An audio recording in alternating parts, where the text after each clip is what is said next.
नमस्कार, जय श्री कृष्णा दोस्तों, आपका दिल से हार्दिक स्वागत है हमारे YouTube चैनल जय श्री कृष्णा वाणी में। हमारे इस वीडियो में आपका स्वागत है। मुझे उम्मीद है कि आप इस वीडियो से कुछ ज़रूर सकारात्मक चीज़ सीखेंगे और आपको हमारे द्वारा बताई गई श्री कृष्णा के अनमोल विचार अच्छे लगे। तो कृपया आप नीचे दी गई लाल वाली घंटी को ज़रूर दबाकर चैनल को सब्सक्राइब करें। कठिन समय में प्रेरणा से भर देने वाले श्री कृष्ण के विचार। जीवन एक मेला है जिसमें सुख दुख के झमेले लगे रहते हैं। हर व्यक्ति के जीवन में एक ऐसा कठिन समय भी आता जब व्यक्ति निराश हो जाता है। ऐसे समय पर यदि धैर्य से काम लिया जाए और खुद को प्रेरित करके रखा जाए तो सफलता भी आपकी दहलीज पर दस्तक देती है। भगवान श्री कृष्ण ने श्रीमद् भागवत गीता जी के निर्मल ज्ञान प्रकाश से पार्थ की परेशानियों का तमस मिटाया था।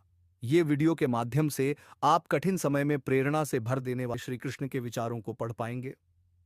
श्री कृष्ण जी कहते हैं, जो अपने कर्म के फल के प्रति आसक्ति को नहीं छोड़ सकते, वे मार्ग से कोसों दूर हैं। अपनी इच्छा की शक्ति से अपने आप को नया आकार दें। अपने आप को कभी भी स्वेच्छा से नीचा न होने दें। इच्छा ही आत्मा की एकमात्र मित्र है और इच्छा ही आत्मा की एकमात्र शत्रु है। जिन्होंने खुद को जीत लिया है उनके लिए इच्छा एक मित्र है, लेकिन यह उन लोगों का दुश्मन है जिन्होंने अपने भीतर आत्मा को नहीं पाया है। सर्वोच्च वास्तविकता उन लोगों की चेतना में प्रकट होती है जिन्होंने खुद को जीत लिया है। शांत मन में, ध्यान की गहराइयों में आत्मा स्वयं को प्रकट करती है। स्वयं के माध्यम से स्वयं को देखकर एक आकांक्षी पूर्णता के आनंद और शांति को जानता है। कोई भी जो अच्छा काम करता है उसका कभी भी बुरा अंत नहीं होगा, न तो यहां और न ही आने वाले युग में। गंभीर तपस्या और ज्ञान मार्ग से ध्यान श्रेष्ठ है। मुझ पर अपना मन लगाकर योग के अभ्यास से स्वयं को अनुशासित करो। मैं उन लोगों के लिए हमेशा मौजूद हूं जिन्होंने मुझे हर प्राणी में महसूस किया है। मन बहुत चंचल है जो इंसान के दिल में उथल पुथल कर देता है। जैसे वे मेरे पास आते हैं वैसे ही मैं उन्हें ग्रहण करता हूं। सभी पथपार्थ मानव को मेरी ओर ले आते हैं। इंद्रियों से मिलने वाला सुख पहले तो अमृत जैसा लगता है, लेकिन अंत में यह विष के समान कड़वा होता है। जब ध्यान में महारत हासिल हो जाती है तो मन हवा रहित स्थान में दीपक की लौ की तरह अडिग रहता है।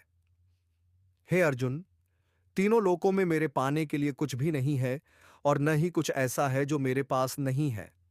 मैं अभिनय करना जारी रखता हूं, लेकिन मैं अपनी किसी जरूरत से प्रेरित नहीं हूं। कर्म मुझ पर इसलिए नहीं टिकते क्योंकि मैं उनके परिणामों से जुड़ा नहीं हूं।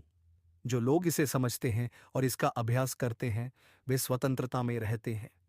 ज्ञान की भेंट किसी भी भौतिक भेंट से बेहतर है, क्योंकि सब कामों का लक्ष्य आत्मिक बुद्धि है।